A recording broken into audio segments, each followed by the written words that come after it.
My husband looked at me across the dinner table and said, "It's better if you just sign it tonight. We can keep this clean." He said it like he was doing me a favor, like ending a 5-year marriage was just another item to check off before dessert. What he didn't know was that I had already seen the papers 2 weeks earlier, and I had spent those 2 weeks making sure that when I signed anything it wouldn't be what he expected. My name is Elena Carter. I was 34 years old, and on a quiet Tuesday night, my husband placed divorce papers next to my plate like they were part of the meal. Before I tell you what happened after I picked up that pen, and why his lawyer stopped answering his calls the very next morning, hit like, subscribe, and drop your city in the comments. I read everything. Let me take you back to how this started. It wasn't a fight. That's the thing people get wrong. There was no screaming, no dramatic betrayal scene, no moment where everything exploded. It was quieter than that. Started with small changes.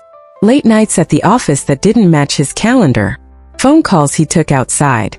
A new passcode on his phone after 5 years of never needing one. And then there was the email. Came by accident. Or maybe not. Sometimes I think people want to get caught, just not directly. I was using his laptop to book a flight, mine had died. And his email popped up automatically. A message preview, just one line. Draft finalized. She'll sign. We can proceed immediately after. No name. No context. Just that. I shouldn't have opened it. But I did. And that was the moment everything became clear. The email was from a law firm. Attached was a document titled Mutual Divorce Agreement. My name was on it. His name was on it. And buried in 12 pages of legal language was a very simple outcome. I would walk away with almost nothing. No claim to the house. No claim to the business. No claim to the assets we had built together. It was clean, efficient, strategic. It was also based on one very dangerous assumption, that I didn't know what I was looking at. I didn't confront him that night. I closed the laptop, booked my flight, and acted like nothing had happened. Because reacting in that moment would have been emotional. And emotions lose games like this. Planning wins them. The next morning, I called someone I hadn't spoken to in years. Not a friend. Not family. A lawyer. Her name was Rebecca Shaw, and she had helped me once before, long before I met my husband, when I was building my first company. Back when I still understood exactly what I was doing. When I sent her the document, she called me within 20 minutes. "Elena," she said, "did you sign anything like this already?" "No." "Good," she replied. "Because this isn't a divorce agreement. It's an exit strategy. And it's not yours." That line stayed with me. It's not yours. Over the next 2 weeks we went through everything. Every account.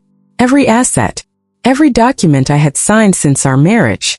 And what we found was simple but important. My husband thought he owned everything. But legally, he didn't. Not completely. See, when we started our business, I had structured it in a way that made sense at the time. Equal partnership on paper, but operational control tied to specific clauses he had never bothered to read in detail. He trusted me with that part. Just like he assumed I would trust him now. That assumption was his biggest mistake. Rebecca didn't tell me to fight him. She told me to wait. "Let him bring you the papers," she said. "Let him think he's in control. And then we respond." So I waited. I watched him move around the house like everything was normal. I watched him smile, make plans, talk about the future we both knew he was already trying to exit. And every time he looked at me, I wondered if he believed his own version of the story, or if he just needed me to believe it. Then came Tuesday night. Dinner was quiet. Too quiet. The kind of quiet that feels prepared. He poured wine. Asked about my day. Made small talk like we were strangers sitting across from each other pretending to be married. And then, right on cue, he reached into his bag and placed the folder on the table. "There's something we should talk about," he said. Of course there was. I looked at the folder. Same one I had already seen. Same clean edges. Same carefully prepared ending. "What is it?" I asked, even though I already knew. "It's just paperwork," he said. "Something to make things easier for both of us." Easier. That word again. He slid it toward me. "I think it's better if we handle this like adults," he added. "No drama." I almost smiled at that. No drama. As if what he was doing wasn't the quietest kind of betrayal. I opened the folder slowly, like it was new information, turned the pages, paused in the right places, let him think I was processing it for the first time. He watched me closely, too closely. That's how I knew he was nervous. "Take your time," he said. "I will," I replied. I read the entire thing, every line, just like I had 2 weeks earlier. And then I closed it, carefully, calmly, and said, "Okay." The relief on his face was immediate. That was the moment I knew I had already won. "Okay," he repeated. "Yes," I said. "If this is what you want." He nodded quickly. "It's just the best solution." Of course it was. "For you," I said quietly. He didn't catch that. Or maybe he chose not to. He handed me the pen. "Just sign at the marked pages."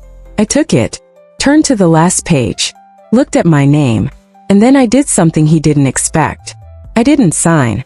I reached into my bag and placed my own folder on the table.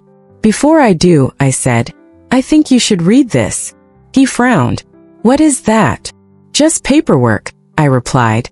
The same words, the same tone. Now his turn. He opened it, started reading, and I watched his face change, slowly at first, then all at once. "What is this?" he asked.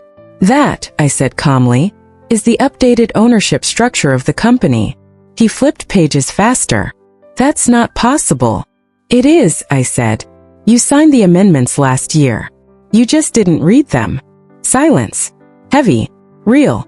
"You transferred operational control to me," I continued, "and tied all major assets to that control."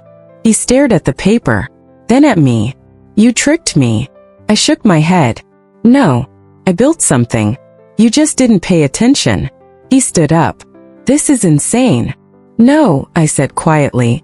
"What's insane is thinking I would sign something like that without understanding it." He didn't have an answer for that, because there wasn't one. I picked up his divorce papers, tapped them lightly on the table.